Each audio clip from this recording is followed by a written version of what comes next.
Meron na namang mga CCO na napipisa dito sa hatcher natin. Harvest na naman ito. Nagpapakain na kami dito sa aming breeding pen number 1 ang ating native chickens.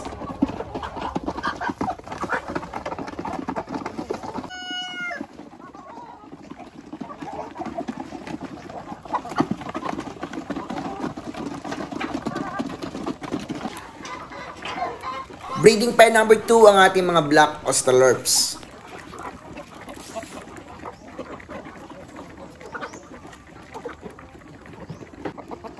Nagsiselos na ang ating mga alpas. Breeding pen number 3, hybrids production. Nandito lahat ng mga the best ko. Lalong-lalo na sa Jersey Giant, Yellow Copper, Sussex, Hubbard.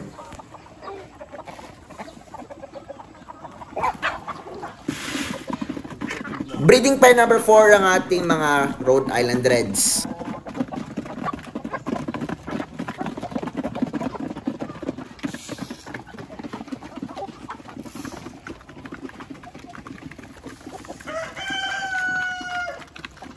Ano ba yung pinakakailangan para hindi tayo mamatayan ng mga sisiw? Dapat meron kang brooding pen. Ang brooding pen ang magsisilbing bahay ng ating mga sisiw, lalong-lalo na wala silang nanay. Itong brooding pen din is parang nagbubrood din po yung inahin. Dahil dito mainit. Meron ditong mga bulbs. So itong mga sisiw na to is 100 plus and 100 watts yung kada ilaw, no? Kasi marami sila dito. Yan, kasi meron tayong mga ma-hatch na naman, madami kasi yung orders nito, kaya medyo siksikan sila. Yan, no? Pero kahit marami sila dito, yan, okay na okay pa rin dahil sa mga ginagawa namin. Una, kapag ganito karami yung inyong mga sisiw, no? Dapat talaga screen yung nasa baba, yung flooring. Yan. Kapag 0 day to 3 days old or to 5 days old, dapat kung gabi, meron silang flooring na beddings with rice hull. Tapos inaalis every morning. Kasi kapag ganito karami yung sisiw, madali lang pong mapuno ng poops yung rice hull. No? So kapag palaging puno yung rice hull natin, lalong-lalo na kapag magastos sa rice hull, kasi dito sa lugar namin, medyo mahirapan maghanap ng rice hull. So yung mangyayari is magtitipid kami sa rice hull. Yan, so mapupuno siya ng poops and magiging toxic yun, medyo mabaho. Yan, no? Tsaka mamamatay yung mga sisiw natin. So dapat talaga yung flooring natin kapag madami yung ating mga sisiw is screen. And every night lang maglalagay ng rice hull, no? Kasi mainit naman every morning. Depende din po sa panahon kasi kapag maulan, kailangan natin maglagay ng rice hull. Napakain namin dito is pure feeds. Ito yan, pure feeds, no? So sa pure feeds, pwedeng Vipro 1000, Galimax 1000, Integra 1000. Pero para sa akin, mas maganda yung Pilmico 1000, or Galimax 1000, tsaka Vipro 1000. Yan. No, at medyo mas mura, lalo yung Vipro 1000. So lipat tayo dito sa kabila. Kasi meron ding another batch dito ng mga sisiyo. So bukas, meron kaming kukunin ng mga sisiyo doon sa aming hatcher. So harvest na naman. So dito, yan, madami din dito, 100 plus din po ito. Yan. Pero isa lang tong ilaw na ginagamit namin. Yan, pero goods na goods pa rin, no? Kasi nga non-stop ang experimentation namin dito para sa ikabubuti din namin at sa mga manok namin. Yan, budget namin at saka syempre yung performance ng ating mga alaga. Yan. So, merong mga manok or mga sisiw na talagang hindi na nabubuhay.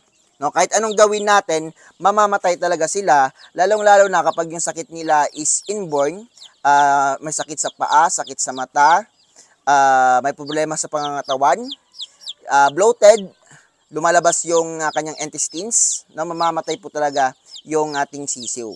No, so dapat talaga yung topic na natin ngayon is yung ating mga healthy chicks. Yan. So vitamins, no?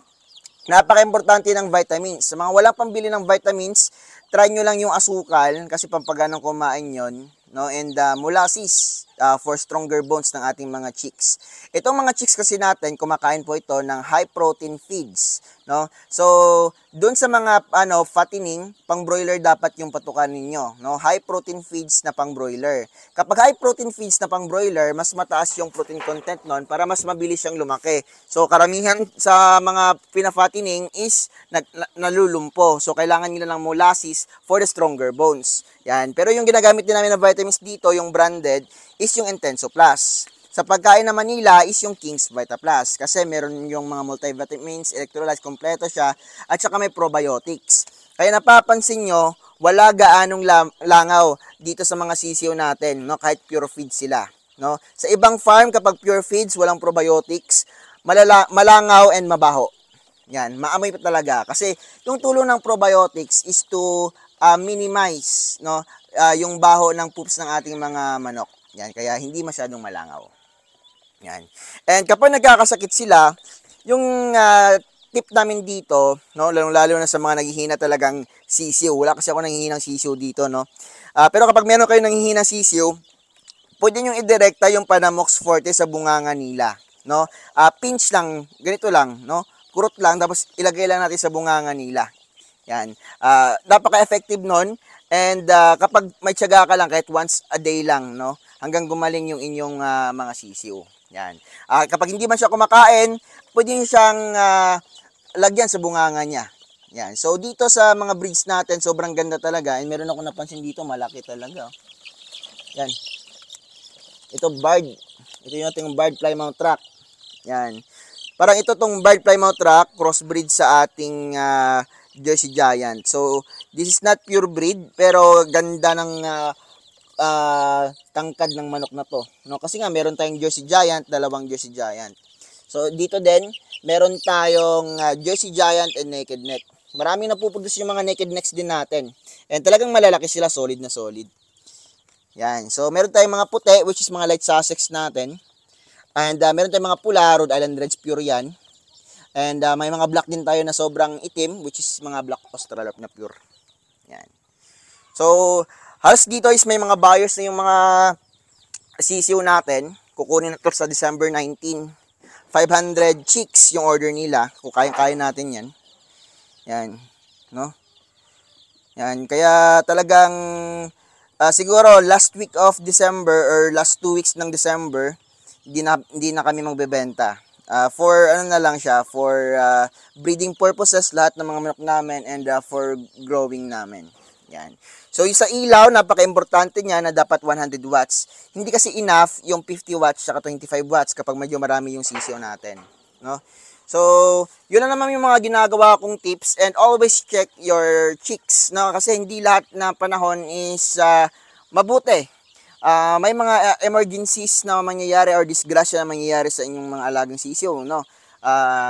Ano ba mga kasing disgrasya na pundi yung ilaw, yan, naubusan ng pagkain, pwede mag-feeder picking yung ating mga alagang sisiyo. And kapag high protein din po yung patuka natin, is mabilis lang pong tumubo yung ating balahibo ng mga sisiyo natin, which is need nila, no, to survive. Yan, lalo na sa malamig na panahon or mainit na panahon or kapag nag-sparring sila para hindi sila agad masugatan. Kasi kapag kulang sa protina yung ating mga sisiyo at saka kulang sila sa pagkain, pwede sila mag-feeder picking. Dahil yung feathers po ng ating mga chicks is made of protein na tinatawag na keratin. So, pwede nyo nilang maging source of protein para sa sarili nila. So, kawawa yung mga binubuling chicks, no? Dahil may itong mga manok din po natin may ugaling pagkabuli to kapag nagkagutom sila. Yan, no? And ito medyo crowded na. Yan, pero may buyer na po to. So, dino-double check lang namin palagi para makatipid din po kami sa kulungan and sa kuryente. Sa kuryente naman dito, yung gastos ko pati sa incubators, no? Kung gumagana lahat to, 5,000 to 6,000 pesos yung aking dito monthly sa napakadaming ilaw, no? Ilang brooder to 1 2 3 4 5 6 7, yan 7 brooders yung andito sa atin. 8 brooders kasali dun sa labas. Yan. Kapag umiilaw lahat yan at siguro gumagana sa incubator is 6 incubators, yan. 5,000 to 6,000 pesos, no? May patong na yan kasi wala kaming kuryente dito, napakalayo kasi ng lugar namin, no? Series lang yan dito sa amin, pero goods na goods na.